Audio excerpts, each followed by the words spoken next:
Ok, estamos de volta aqui nesse debate entre os candidatos e candidata ao governo do estado da Paraíba. Deixa eu agradecer aqui as pessoas que estão acompanhando pelos nossos canais na internet, a audiência aqui estourada. Muito obrigado aí pela audiência que você está pela internet também. Você que está acompanhando aí por todas as emissoras da Arapuã FM, Arapuã João Pessoa, Arapuã Campina Grande, Arapuã Patos, Arapuã Cajazeiras.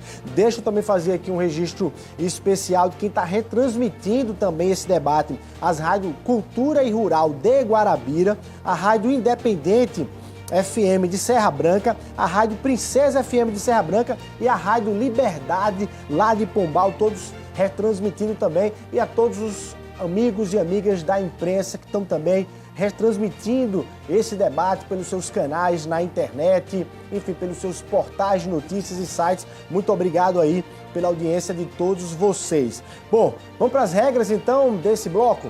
No ar. Regras do debate, bloco 2. O candidato escolhido em sorteio para iniciar a segunda rodada de perguntas escolhe o adversário. O tema é livre. O sorteado deve fazer a pergunta em até 30 segundos, a resposta em 1 minuto e meio, réplica em 1 minuto e a tréplica é de 30 segundos. E ainda neste bloco acontece a terceira rodada de perguntas, tema livre. Segue a mesma regra. Obrigatoriamente, o candidato que abriu a rodada tem que ser o último a responder. Ok, também sorteio prévio, ficou definido que para abrir essa rodada é o candidato Nilvan Ferreira, que tem aí para escolher o candidato que ele vai formular a pergunta em 30 segundos, Nilvan. Eu escolho o candidato João Azevedo. Candidato, a Operação Calvário foi destaque nacional, em telejornais de ampla repercussão, desvio de 132 milhões, se juntar saúde, educação, Detran, pode chegar a R$1 bilhão, causando um prejuízo gigantesco aos cofres públicos. O senhor foi o principal aliado e foi o candidato apresentado em 2018 por Ricardo Coutinho, que é o principal centro das atenções dessa operação. O senhor tem a oportunidade de responder. Ricardo desviou dinheiro ou não desviou? Candidato, eu fui secretário de Infraestrutura, Recursos Hídricos e Meio Ambiente desse estado durante mais de 7 anos. Na minha pasta, tive a oportunidade de realizar e coordenar as maiores obras que foram implantadas durante aquele período. Tive o prazer e a satisfação de, como executivo, coordenar projetos como o Canal Acauã, projetos de grandes adutoras de barragens nesse estado. Exerci minha atividade absolutamente com o zelo e o cuidado que se deve ter com recursos públicos. Se há algum tipo de investigação em curso, que seja feito. Não tem problema absolutamente nenhum. E quem tiver seus nomes citados, que responda ao candidato. Da mesma forma que o senhor é investigado em operações aí sobre o uso de marcas diversas de uma loja que o senhor tinha. E nem por isso nós estamos condenando o senhor aqui antecipadamente. Nós queremos discutir aqui a Paraíba, mas parece que o nível de discussão que o senhor quer levar realmente não interessa para o povo, até porque o senhor não tem proposta, o senhor tem um mundo de fantasia que o senhor faz em cima de propostas absolutamente inexequíveis.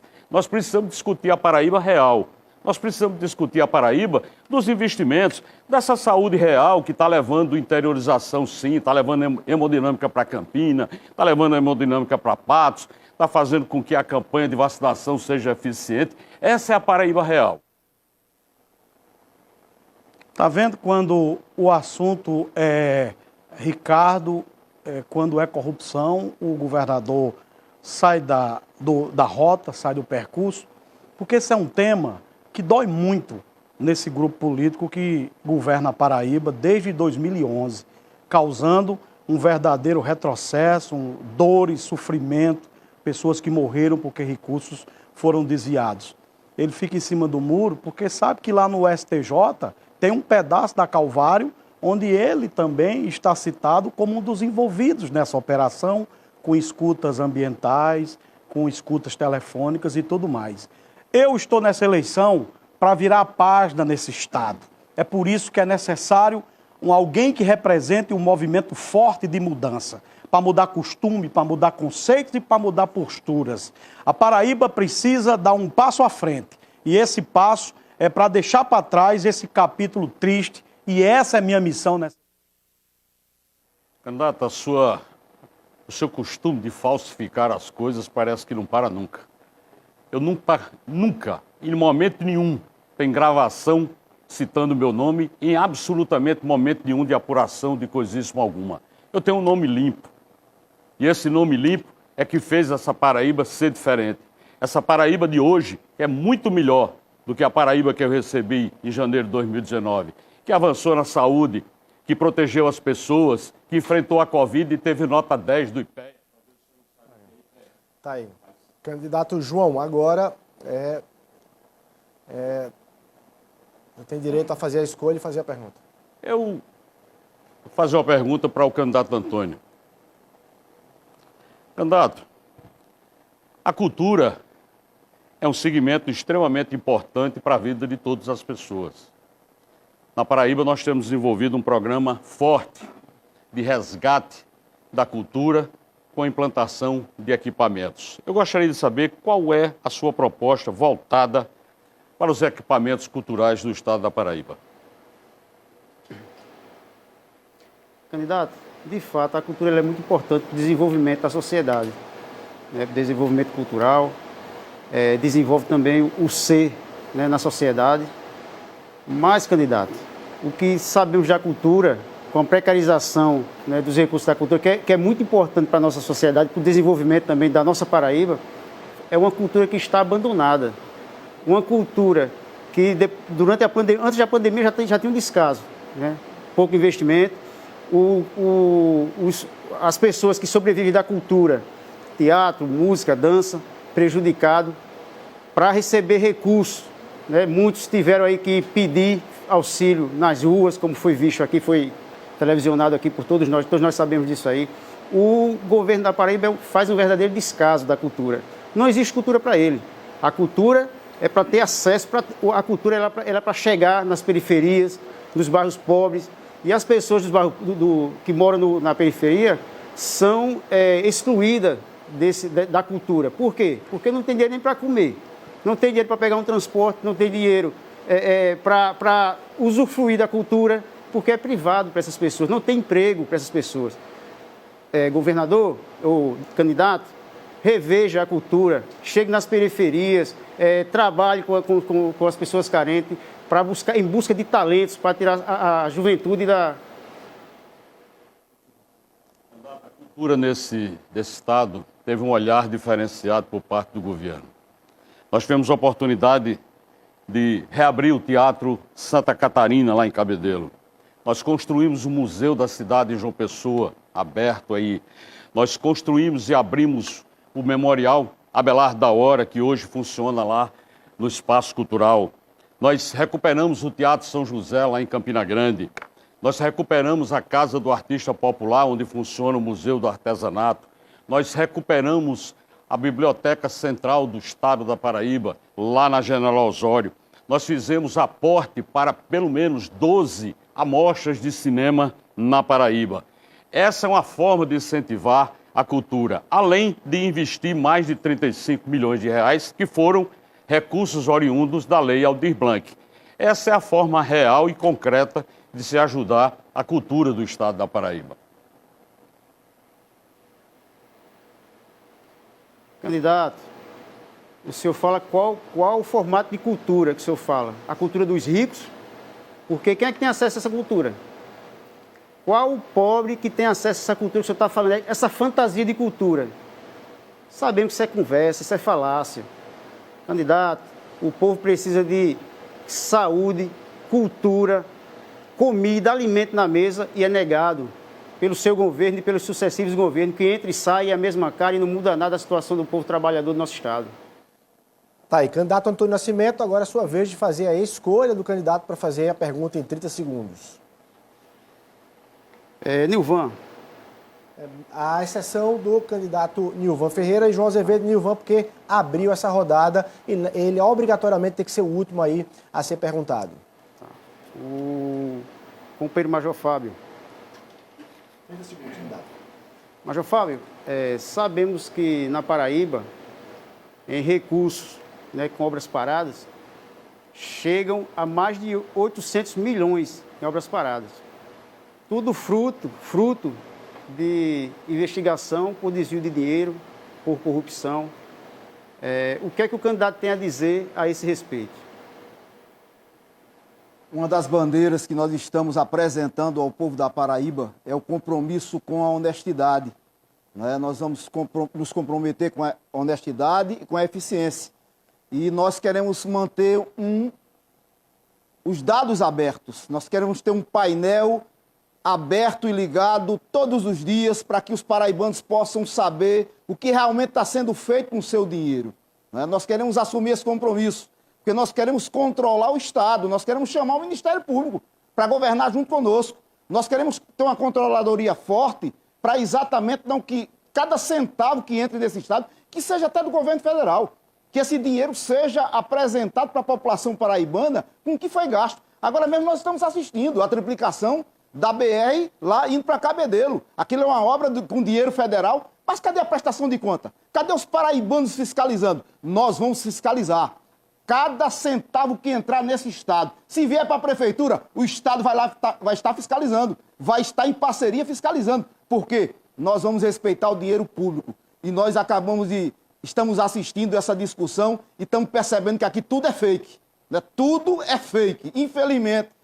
São propostas fake de pessoas que tiveram oportunidade e não apresentaram exatamente essa honestidade que o paraibano está precisando e está querendo que aconteça. Nós assumimos o compromisso de honestidade e de que, nesse Estado, cada centavo vai ser gasto com o paraibano. Candidato, em nosso Estado, por desvio, né, de obras paradas, muitos paraibanos estão passando fome, estão morrendo na fila de hospitais. Um verdadeiro descaso. Isso que vocês estão vendo aqui, entre briga de poderes, eu queria se fosse para ganhar salário de motorista de ônibus, salário de trabalhador, se eles estavam aqui disputando o poder. A Paraíba precisa de pessoas sérias, precisa de mudança. E para defender o trabalhador, só tem um aqui, para fazer a sua defesa. E vocês sabem quem é. Nascimento. Estou com você, trabalhador. Estou com você, mãe e pai de família, que sente como eu sinto o descaso do poder público. Você sente como eu sinto, como é difícil dar estudo, dar educação ao nosso filho. Porque ganhamos pouco, uma miserabilidade. Para criar os nossos filhos, somos obrigados, muitas das vezes, a pedir ajuda, a passar necessidade para poder dar uma educação melhor aos nossos filhos. Enquanto os filhos deles aí esbanjam felicidade aí com o nosso dinheiro. Antônio, é muito bom ver você falar. Eu sinto verdade na sua fala. A corrupção é sorrateira. A corrupção está quando você tem um pneu furado lá, pneu rasgado, nas estradas que o nosso candidato governador fala que estão maravilhosas. Quando você viajou para Bananeiras e estourou o pneu, aí a corrupção está ali. E, infelizmente, a ineficiência e a corrupção podem estar ali. Né? Está na falta de leito, está na educação precária do teu filho, está na merenda escolar, na falta de merenda. Nós vamos combater a corrupção no nosso Estado. Candidato Major Fábio, agora você pode aí fazer a escolha do candidato. Você tem como opções o candidato Pedro Cunha Lima, Adjani Simplício e veneziano Vital do Rego. Formular a pergunta em 30 segundos. Eu vou escolher o candidato Pedro. Pedro, você fala muito de educação, que é apaixonado pela educação, mas eu me preocupo profundamente com a educação que você vai oferecer aos nossos estudantes. Qual a tua opinião sobre a linguagem neutra, sobre a ideologia de gênero, né, sobre família? Qual a tua opinião? O que é que tu vai fazer, o que é que vai levar de educação para os nossos estudantes aqui da Paraíba? A Paraíba, infelizmente, é o segundo estado do nosso país com maior índice de analfabetismo. A gente vai ter, Major Fábio, um forte programa de alfabetização na idade certa. É isso que importa. Ensinar a nossa criança a ler e a escrever na idade adequada. Como é que se faz isso? Distribuindo material para os municípios, né? Fazendo formação dos professores, repartindo o ICMS com base no resultado que o município entrega. Porque se alguns dizem que a educação infantil é responsabilidade do município, para mim não. É responsabilidade de todos nós, o governo do Estado tem que chegar junto. Né? Precisa formar o diretor da creche. Né? É fundamental construir mais creche com a velocidade adequada. A Paraíba, mais um dado muito preocupante e lastimável, e é por isso que eu coloco tanta ênfase na educação, né? Tem muita gente que critica que eu falo demais na educação, mas a educação é o único caminho para romper essa barreira da desigualdade. Hoje eu vi na rua uma mulher com um filho no braço, 3 crianças, né, acompanhando ela, e o que mais me machuca é imaginar que daqui a 50 anos, aquela criança que estava no braço daquela mãe não vai ter oportunidade nenhuma para poder ter uma vida melhor do que ela. A gente precisa acertar na educação. Então, construir creche é fundamental. A Paraíba é o estado do Nordeste com o maior índice por necessidade de creche e investir também ao longo dessa trajetória de aprendizado. Acertar no começo e ter um acompanhamento para não perder esse jovem que vai passar a ter oportunidade na Paraíba. Esse é meu maior sonho. Nós vamos começar a investir já na primeira infância, com creches. Nós vamos construir creches para que as mulheres paraibanas tenham o direito de poder começar a educar os seus filhos já nos primeiros meses de vida, nos primeiros 36 meses. É isso que nós vamos fazer com cada paraibano. Nós vamos levar para as escolas do nosso estado, não é, a educação mais agregada à ciência e à tecnologia. Nós precisamos preparar os nossos jovens para as novas demandas, as demandas tecnológicas. Nós precisamos ensinar os nossos jovens linguagem de programação. A gente precisa fazer com que as nossas escolas sejam ilhas de transmissões. A gente pode ter palestras do mundo todo, da Europa, da Índia, da China. A gente pode fazer com que especialistas do mundo todo possam fazer palestras para os nossos estudantes. Nós vamos preparar o nosso jovem, porque esse Estado precisa de jovem que seja um capital humano para poder atrair as empresas. Você vai ser lapidado como a Turmalina Paraíba precisa ser lapidada dentro desse... A gente tem uma grande vantagem, e isso precisa ser aproveitado, que outros estados já estão mostrando políticas públicas que dão resultado. É por isso também que eu cito muito o Ceará. No Ceará, os municípios eles têm uma política que reparte os municípios com base nas cores. O município que está entregando o resultado educacional, né, recebe a cor verde, o que não entrega recebe a cor vermelha, e a partir daí existe um acompanhamento por parte do governo do estado. O que eu quero dizer com isso? O governo do estado vai estar junto de cada cidade para que a gente possa fazer a educação acontecer. Candidato Pedro Cunha Lima, 2 opções, então, a candidata Adjane Simplício e o candidato veneziano. O que é que você escolhe para formular a pergunta aí em 30 segundos? Eu pergunto a veneziano. Veneziano, o orçamento da Assembleia Legislativa é de 339 milhões de reais para 36 deputados. A gente tem um orçamento da nossa Universidade Estadual para uma comunidade acadêmica de mais de 21 mil pessoas, menor do que o orçamento da Assembleia. Na sua visão de mundo, é importante a gente corrigir essa distorção? Pedro, identificadas as distorções, sim, mas é fundamental que nós tenhamos o compromisso, acima de tudo, com o fato.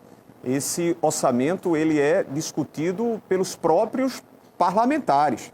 Essa proposta legislativa apresentada passa à discussão.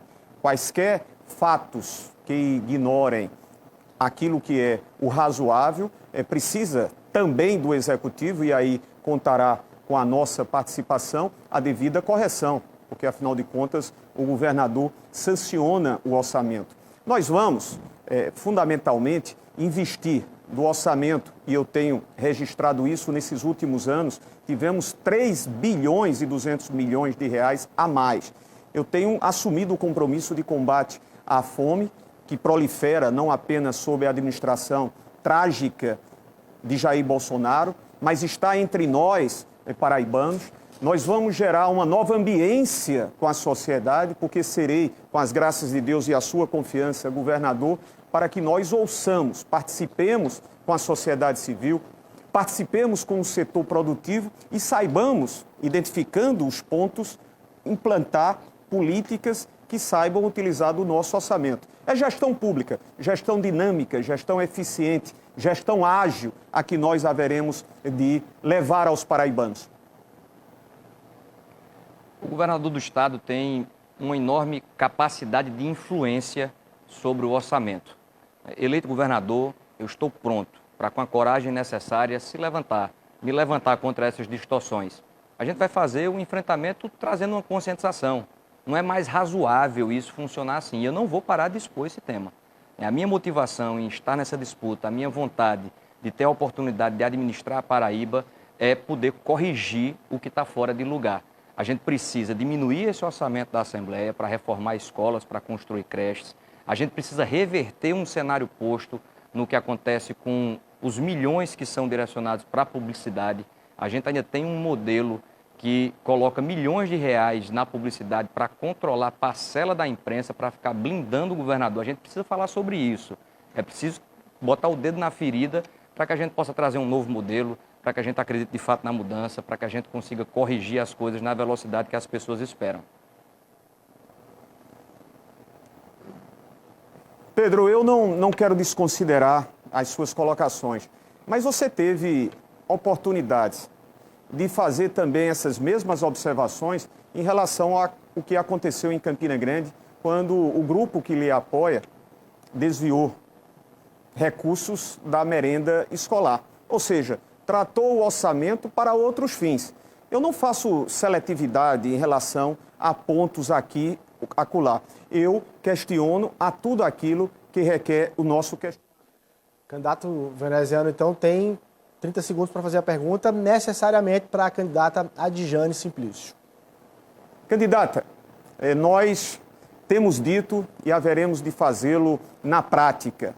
Todas as políticas que invistam, que acolham, que atendam a participação feminina serão abraçadas por nós na condição de governador. E digo isso porque fiz como gestor público, digo isso como senador e ex-deputado. E agora conseguimos a Casa da Mulher Brasileira, numa ação da senadora Nilda, em parceria conosco e a Defensoria Pública Estadual. Queria que você, candidata, falasse sobre isso. Bem, como eu já disse no início, na apresentação, nada construído para as mulheres pode ser feito sem elas. Somos nós que sabemos quais são as nossas necessidades. E aí, essas necessidades, elas perpassam pelo setor econômico, pela previdência, perpassa a educação, perpassa a saúde, perpassa a segurança pública.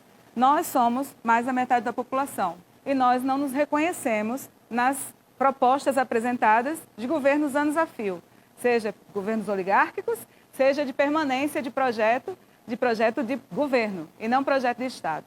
Não assumido com continuidade de programas que poderiam ter dado certo e ampliados.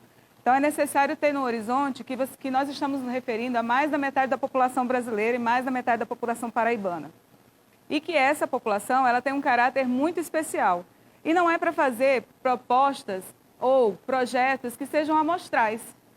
Ter 10% dessa população atendida não é atender a população. E colocar isso como propaganda não é honesto. É preciso que qualquer programa, qualquer ação direcionado para as mulheres seja ampliado, seja em todo o Estado, interiorizado. E aí eu gostaria de saber, diante disso, enfim, é isso. Acho que é necessário reconhecer que o Estado ele não é feito apenas por homens, apesar da política ser colocada como um espaço apenas masculino.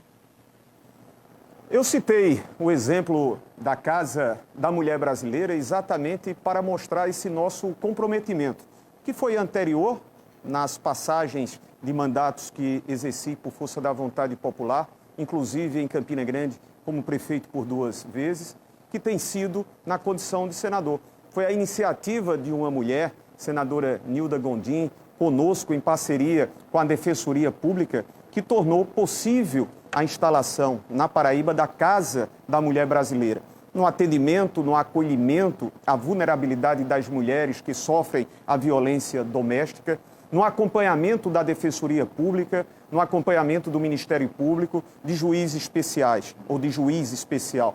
Mas vamos além, já tenho dito, porque assim tratarei. A rede de maternidade, isso é uma demonstração de compromisso com a mulher. A agência Empreender financiará as mulheres que desejarem acesso a micro e pequenos créditos, além de outras ações por nós. Então, candidato, a partir da emenda constitucional 95, que reduz investimentos em educação e saúde, essa emenda, aprovada também pelo senhor, ela veio diretamente atingir a vida das mulheres. A redução de investimentos sendo operada, além do teto de gastos, da lei do teto de gastos, que é essa emenda constitucional, operacional. Além disso, nós temos ainda um desgoverno que tem cada vez mais reduzido os investimentos nessas áreas. E a mulher, ela também é mais atingida. A mulher preta, periférica, trabalhadora, ela é atingida diretamente pela falta desses recursos. Ok. Candidata Adjane Simplício, para fechar essa rodada, então, faz uma pergunta aí em 30 segundos para o candidato Nilvan Ferreira. Candidato Nilvan, a Covid deixou saldos importantes além da morte, além das mortes, que também foram corresponsabilizadas pelo desgoverno. Um dos saldos importantes de ser enfrentado pelo Estado da Paraíba são as perdas pedagógicas e psicológicas do nosso estudantado, do nosso discente. E aí eu gostaria de saber do senhor qual é a sua posição com relação a isso. Um tema bastante interessante, porque todos nós temos acompanhado os desdobramentos pós-pandemia. Isso aconteceu em todas as ramificações da nossa vida, na educação, na questão social, o desemprego, as empresas que quebraram por conta dos processos de lockdown, fica em casa, a economia parou. Só na Grande João Pessoa, nesse aspecto econômico, só para pincelar, nós tivemos só no setor de turismo, hotelaria, restaurante, cerca de 5 mil pessoas demitidas. Um absurdo o que aconteceu. As crianças foram mandadas para casa, não tem aula, inventaram uma espécie de aula remota que também não cumpriu a sua tarefa de educar. Nós temos hoje um grande número de crianças que estão obesas, um grande número de crianças que estão com diabetes, porque ficaram em casa e isso causou um problema sério que vai da questão social até a questão da saúde.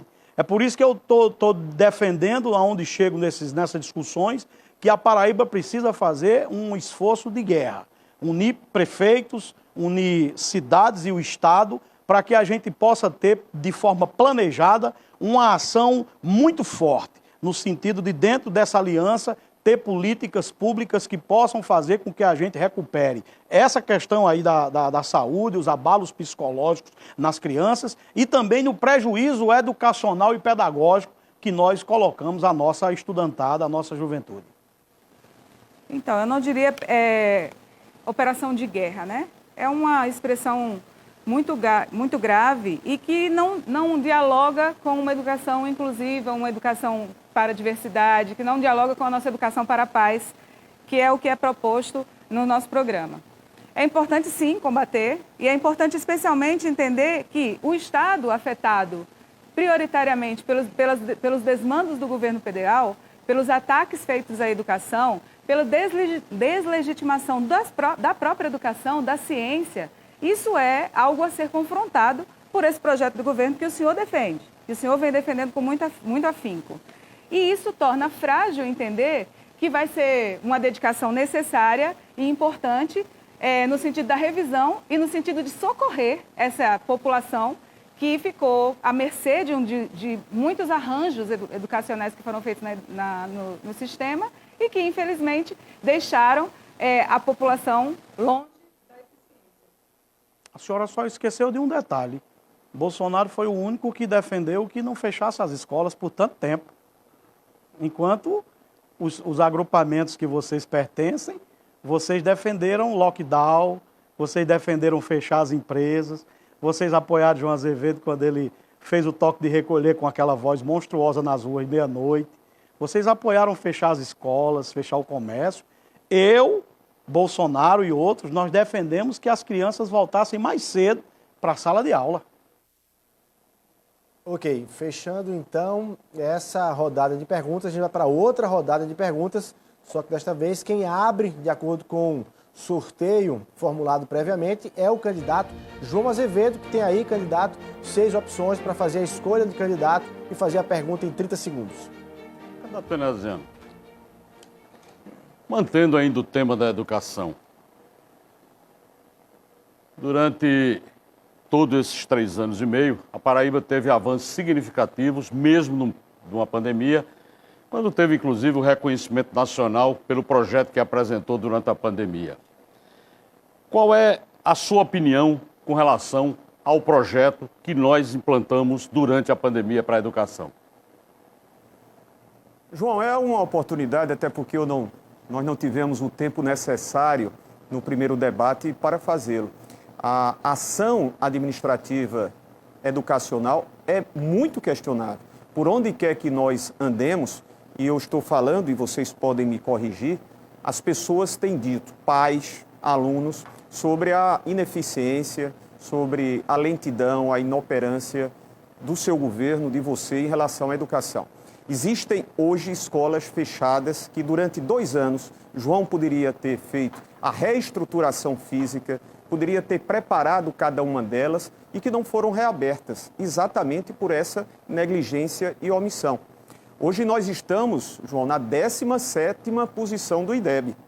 Isso não é posição que, pelo menos a mim, com certeza absoluta, agrade aos pais e os alunos. 17ª em relação ao IDEB, 23ª em relação ao ensino fundamental. Nós precisamos fazer um investimento na conectividade, nós precisamos ter os professores para que, a partir de janeiro, imediatamente, reforcemos e recomponhamos as perdas dos 2 últimos anos de pandemia, em que pesa ainda estarmos na pandemia. São ações concretas que nós haveremos de fazer, implantando também um programa de atenção psicossocial que os alunos, professores e pais carecem. A ação, ela se demonstra eficiente pelos resultados. Durante a pandemia, nós implantamos um projeto que rapidamente atingiu a grande maioria dos estudantes. Tanto é assim que o ensino médio de responsabilidade do Estado, considerando que os municípios cabe o ensino fundamental e o ensino básico, nós conseguimos ter uma aprovação recorde, tanto do Enem quanto do SISU, neste último ano. O que demonstra, evidentemente, que o projeto que nós implantamos funcionou. Nós tivemos, e aí eu fico feliz que os candidatos aqui citaram que há necessidade de creches. Nós temos um programa hoje chamado Primeira Infância, que conveniou com municípios 213 creches no maior programa de recursos investidos para a primeira infância, com recursos repassados para os municípios, no maior programa que já se teve de construção de creches no estado da Paraíba.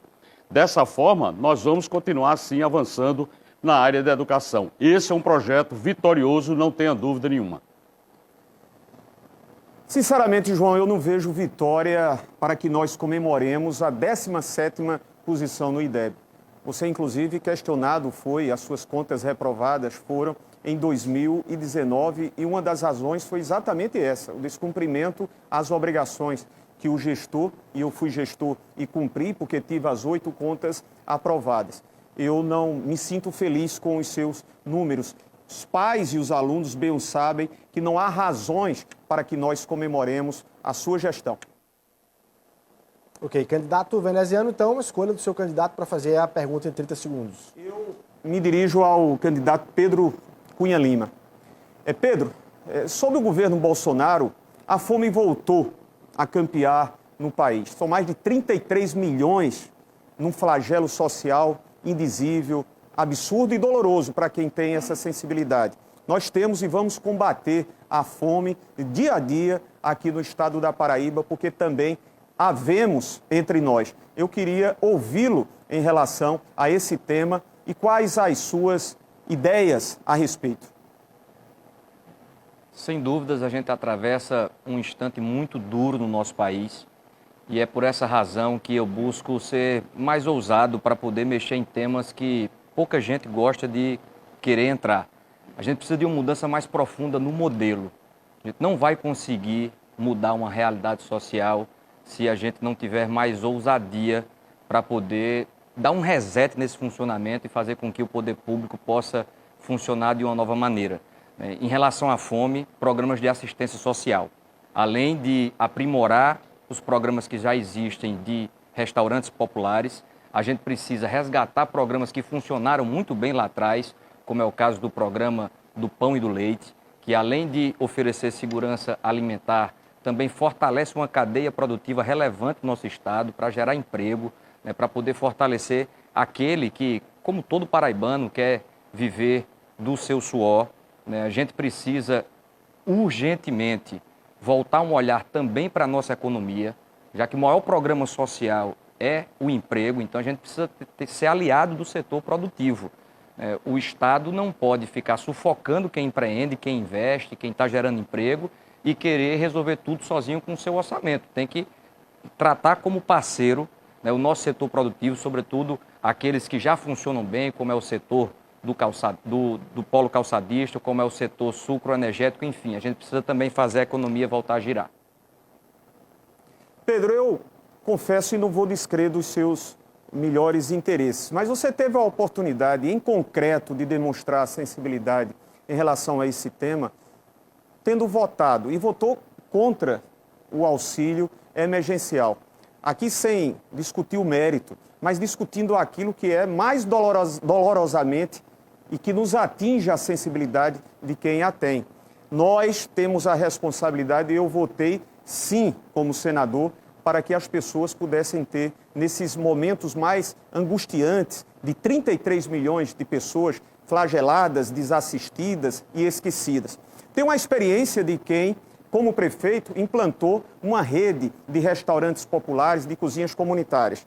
E se Deus quiser, e com a participação de vocês, com a presença do nosso presidente Lula, haveremos de ser um governador que vai combater a fome diretamente para que nós retiremos tanto a Paraíba quanto o país dessa situação.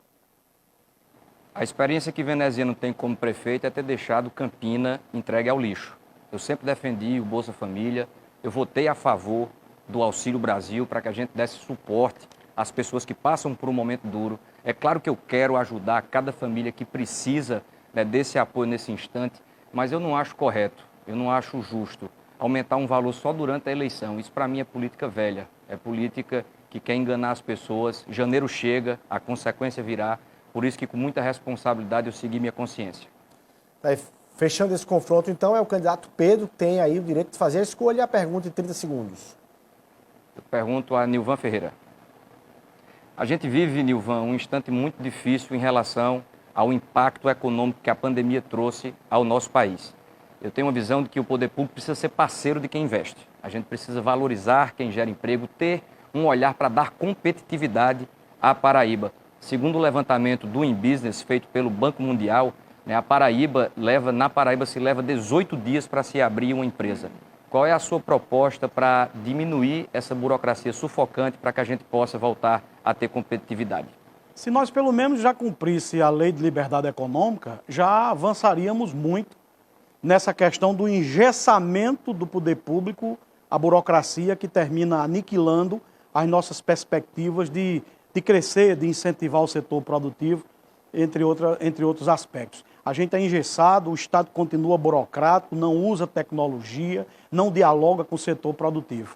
O que é que a gente precisa? A gente precisa, nessa questão econômica, Pedro, acionar as alavancas necessárias para preparar essa Paraíba para os próximos 20 anos.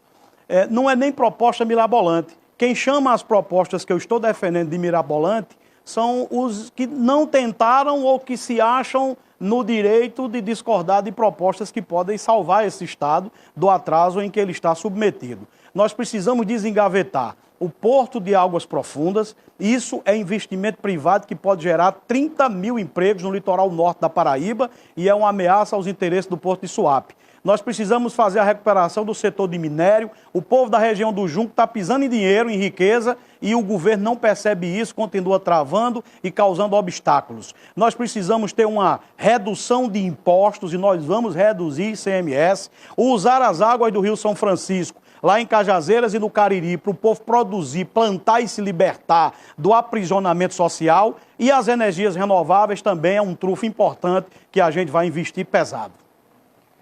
Para a educação, eu usei como exemplo o que acontece hoje no Ceará. Em relação à redução de burocracia, tem um exemplo muito interessante no nosso país, e eu gosto de estudar o país como um todo para saber o que cada estado está fazendo bem feito.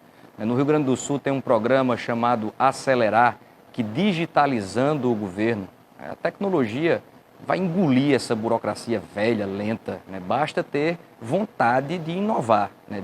de abrir espaço para esse ar novo entrar. Então, no Rio Grande do Sul, se leva 10 horas para se abrir uma empresa. A gente precisa, né, reverter esse cenário onde estados vizinhos são mais competitivos do que a gente, porque existe uma política pública aqui, né, que torna mais difícil, né, colocar em pé empreendimentos, como é o caso do Imposto do Sol. A Paraíba só tem 2 estados no Nordeste que cobram o ICMS para a geração da energia solar. Um deles é a Paraíba. Então, Então a gente vai ter uma atenção, né, enorme para poder facilitar quem produz e dar competitividade ao nosso Estado. Essa é a prova de que o modelo que a Paraíba vem experimentando nos últimos anos só deixou esse Estado mais pobre, esse Estado sem acionar, mais uma vez eu repito, os pilares que podem fazer esse Estado mudar de comportamento em relação ao setor produtivo. O imposto do sol, nas primeiras sessões legislativas de 2023, eu mando um projeto para a Assembleia Legislativa, assim como Mato Grosso já fez, para acabar esse imposto do sol criado pelo governador atual. É assim que a gente vai fazer esse Estado crescer. Candidato Nilvan, 3 opções então para fazer a escolha e fazer a pergunta em 30 segundos. A candidata Jane Simplício, Antônio Nascimento ou Major Fábio? Eu pergunto ao Antônio, a Paraíba, o governo atual deixou obras importantes hídricas como a adutora do Cariri, do Curimataú, a adutora do Brejo, só na placa, porque quando o governo diz estou construindo as adutoras, não tem construção de adutoras, é só a placa e a solenidade com a bandinha de música e os assessores soltando fogos, e a Paraíba sabe muito bem disso. Eu queria que o senhor falasse um pouquinho sobre como é que a gente pode fazer com que o Estado avance para tirar regiões importantes na questão do carro-pipa e da lata d'água na cabeça. Primeiro chega água onde não existe, né? Porque sabemos que esses recursos hídricos geralmente são para grandes empresas, né? Que o agronegócio, o grande agronegócio, que quem exporta, né, o nosso alimento, né? Porque o intuito do governo não é baratear nem dividir o alimento com quem precisa, é exportar, é lucro. Né? O Estado é isso. E, na realidade, vocês também, os que estão aqui, os candidatos que estão aqui presentes, eles querem governar para os ricos. Né? E com isso ficamos o quê? A mercê de água. A água não chega na agricultura familiar, né, que é responsável por 70% da nossa alimentação. São os agricultores da familiar. E aí ficamos a mercê sem comida, a mercê sem trabalho, né, por conta justamente do capitalismo, desse sistema que é cruel. Esse sistema capitalista é que faz isso. É preciso chegar água onde não existe. Os carro-pipa é essencial para o sertão que não chega água. Por quê? Porque tem a ineficiência do governo. O governo não está nem aí com quem não tem água. Os governos que entram, vocês do capitalismo, vocês não sabem o que é passar sede nem fome, vocês não sabem o que é sentir um trabalhador estar na roça, sem água, sem as condições precárias, no sol, passando necessidade. E aí vocês chegam aqui, prometem o céu e as estrelas. Vamos tentar organizar o seu raciocínio apontando perspectivas e soluções. Esse é um debate que me entusiasma muito. A questão hídrica nós precisamos ter hoje. A Paraíba precisa para fazer todo o complexo de adutoras, para deixar todas as regiões contempladas com abastecimento humano e também para utilizar essa água para o povo plantar, para o povo produzir, de cerca de 3 bilhões e 200 bilhões de reais. O governo atual só fez propaganda, solenidade, vai lá, solta fogo, leva a bandinha de música e quando o governador vai embora, a obra não acontece porque só tem uma placa. A gente precisa reduzir o tamanho do Estado, fazer com que o Estado economize para ter o recurso para fazer as adutoras. Eu vou buscar apoio do governo federal, porque eu vou ser aliado do presidente da República, o presidente Jair Bolsonaro, e nós vamos fazer com que essas adutoras cheguem a quem precisa, a quem está passando sede. Além disso, nós precisamos usar a água para um outro aspecto, que é para as pessoas produzir, que é para as pessoas plantar e se libertar do que acontece hoje, principalmente nas regiões mais humildes. Candidato, você com parceria com esse governo, que é o causador de toda a desgraça, de toda a miséria que o povo da Paraíba e do Brasil está passando, né, com a questão da fome, a falta de alimentos na mesa do trabalhador, o desemprego. E como é que o senhor está dizendo que vai resolver os problemas hídricos do nosso Estado, se o presidente da República, quem o senhor apoia, faz o maior descaso com a vida do povo da Paraíba e do Brasil? O Antônio Nascimento, então, 2 opções, a candidata Adjane Simplício ou o candidato Major Fábio? Adjane. O transporte público está precário. A população está à mercê de um transporte público de qualidade. Os cobradores de ônibus, mais de 1.000 cobradores demitidos, isso com a conivência dos governos, do nosso Estado. Os trabalhadores estão com a dupla função do motorista. E os motoristas estão trabalhando super estressados, com problemas de saúde, infartando, e os empresários lucrando mais e mais. Essas situações, que geralmente são situações urbanas, do transporte público urbano, também faz com que a gente entenda, e aí o nosso programa do PSOL entende isso, que o Estado precisa interferir nessas situações e poder construir, se responsabilizar em construir mecanismos, enfim, que melhorem a mobilidade urbana. E pensar também em formas de fazer com que as pessoas de outros municípios que precisam ter transportes intermunicipais tenham uma segurança da qualidade do transporte, um controle sobre o aumento das passagens, e especialmente que as estradas. Então, quando a gente pensa de mobilidade, a gente pensa em tudo, não apenas com relação ao transporte público urbano. E a responsabilidade do Estado também sobre o transporte público urbano nas grandes cidades, ela também pode acontecer nessa regulação. Então, o Estado ele precisa estar presente, proporcionando com que a população consiga se deslocar de uma forma tranquila, segura e barata pelo Estado. Então, garantir também acessos aos interiores, garantir que exista programa para que as estradas sejam feitas as manutenções adequadas e não a gente passar por situações como essa, que depois das chuvas a quantidade de buracos foi tão grande que várias cidades ficaram sem acesso adequado, sem conseguir sequer o transporte chegar nas suas comunidades.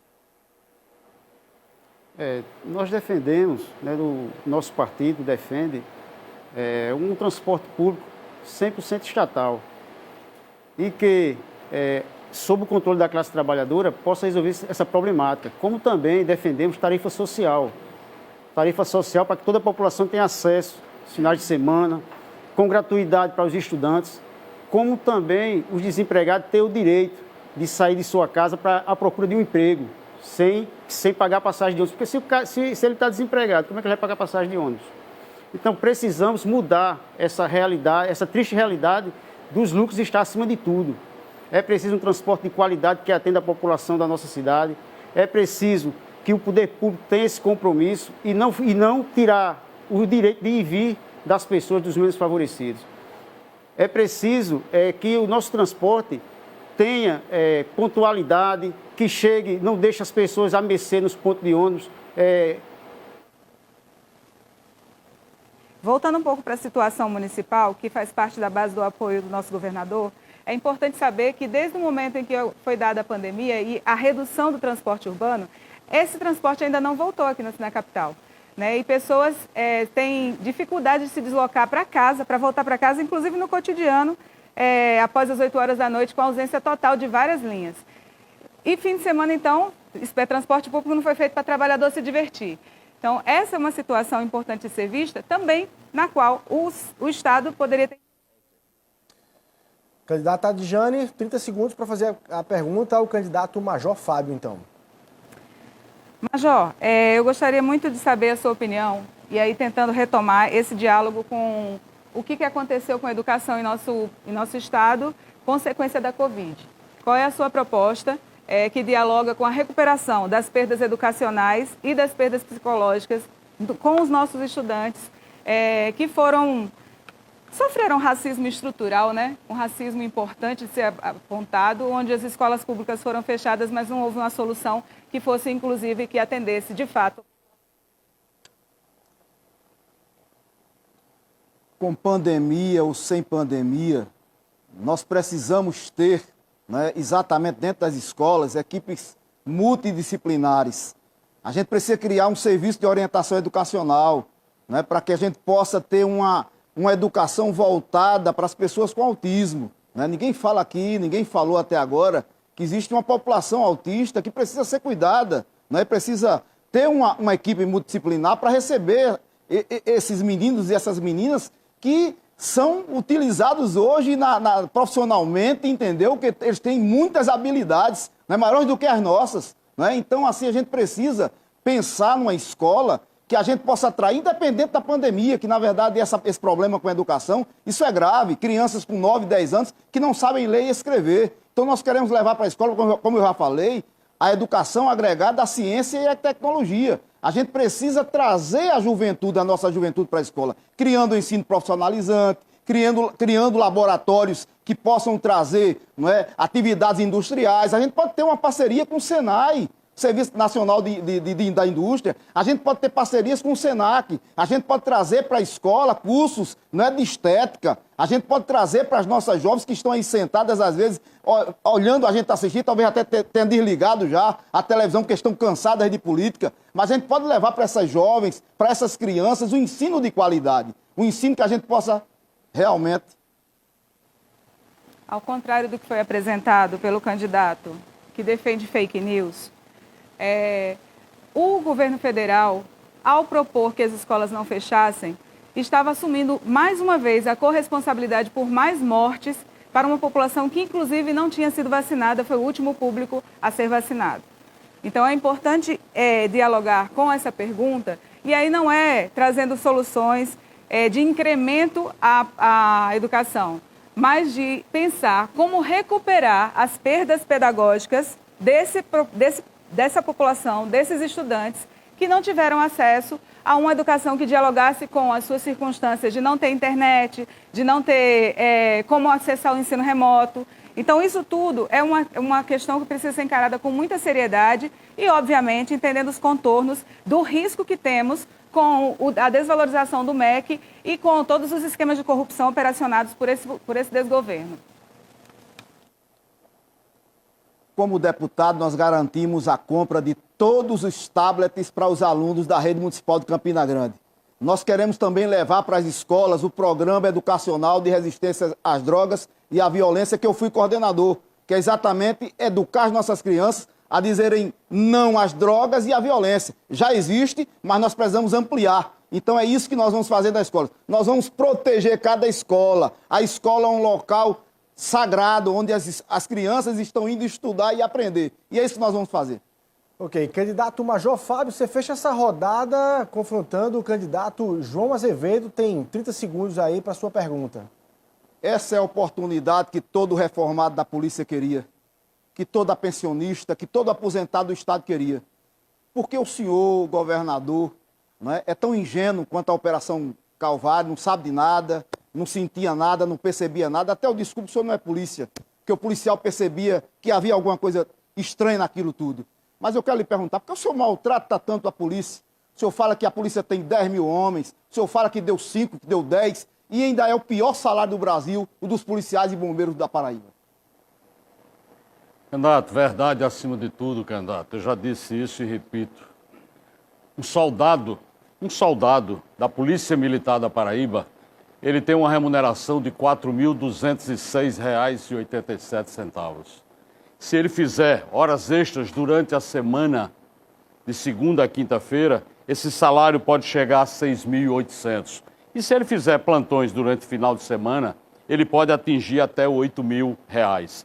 Se você quer saber quem são e como se comparam os salários, visite agora o site lá do Fórum de Segurança Pública Brasileira. Lá tem uma comparação dos salários de todas as polícias do Brasil.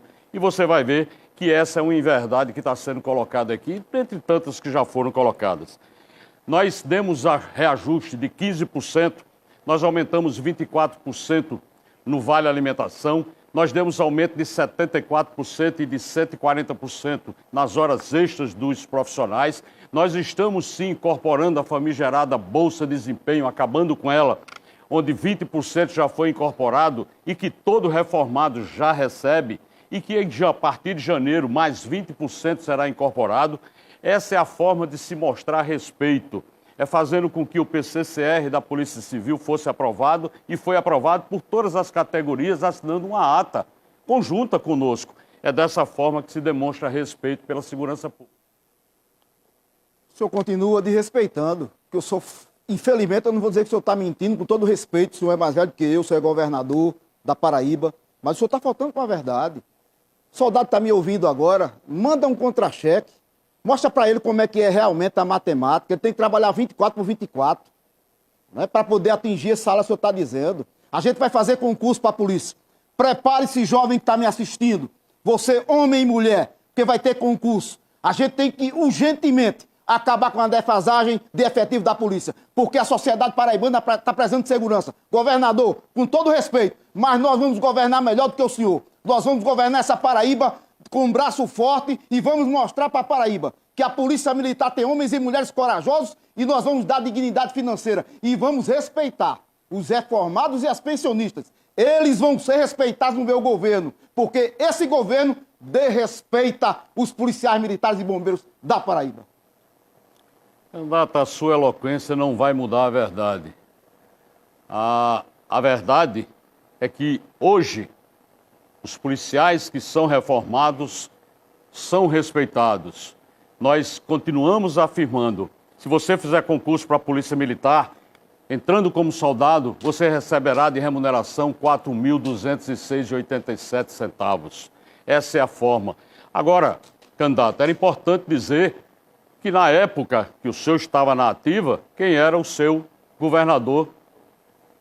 Fechamos aí, então, essa rodada de perguntas. A gente vai rapidinho para o intervalo comercial, 1 minutinho só, para a última rodada de perguntas e confronto entre os candidatos. E da próxima vez é o candidato veneziano Vital do Rego que vai abrir a rodada.